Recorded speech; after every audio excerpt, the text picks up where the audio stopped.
The night is beautiful, so the faces of my people. The stars are beautiful, so the eyes of my people. Beautiful also is the sun. Beautiful also are the souls of my people. Langston Hughes, 1923, my people. Now let's get it.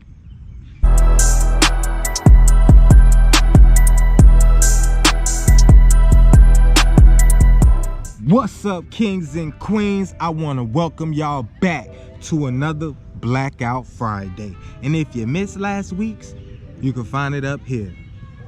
Now, today, I want to talk about one of the original wordsmiths. And he ain't a rapper. He was one of the original Harlem Renaissance leaders. His name is Langston Hughes. And if you ain't heard about him, let's learn about him. Langston Hughes was born February 1st, 1902 in Joplin, Missouri. Now, he was born to a broken family. His father left when he was young. His father left to pursue his goals. He grew up with his grandmother, for the most part. I would say the best part would be his grandmother was able to tell him so many wonderful stories of his grandfather, who was a fighter. He did not lay down during slavery, nor did he just protest silently. He was actually someone who went and rebelled often. He was constantly fighting. He rode with John Brown.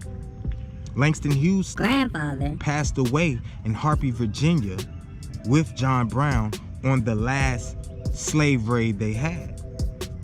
So, along with his grandfather's brother was also very prevalent during politics and things of that nature. So everybody around him that his grandmother spoke of was very, very rooted into the culture, into helping the people, into showing love for the people.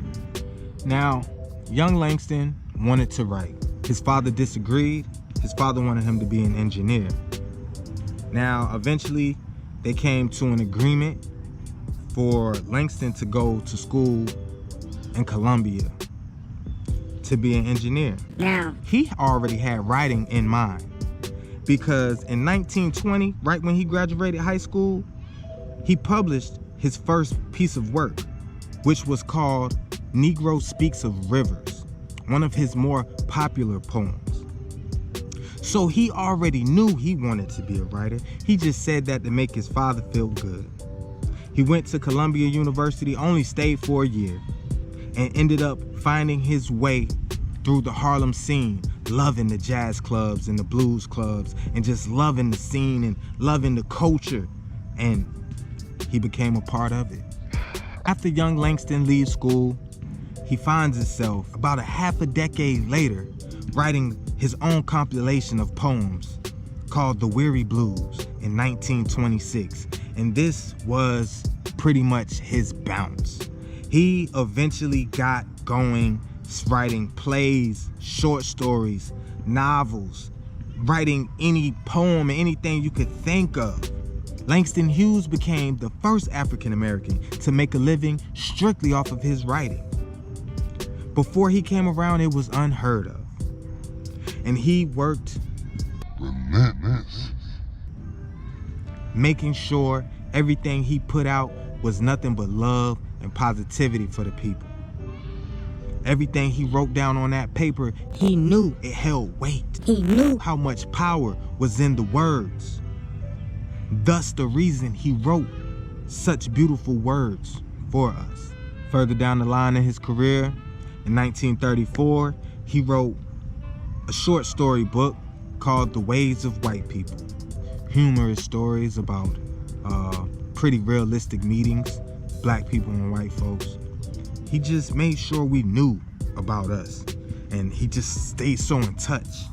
In 1941, he created the Skyloft Players, which was a group to assist African Americans in writing plays that were based for us. Finally, in 1947, he made his way to Harlem, taking over the scene, becoming a pivotal piece of the Harlem Renaissance, becoming a pivotal piece within black confidence. All the way up until the 60s, Langston Hughes was influencing young writers and influencing young activists. This man has left his mark. Even to this day, some of his poems are still so relevant and still hold so much power. Now, I want to salute Langston Hughes for being a part of our black history. And you know, that's usually the end of Blackout Fridays. That's all I got. Please like, share, subscribe, drop a little comment, tell us how you feel. And if you're looking for more knowledge, you can find it up here. And I'm out.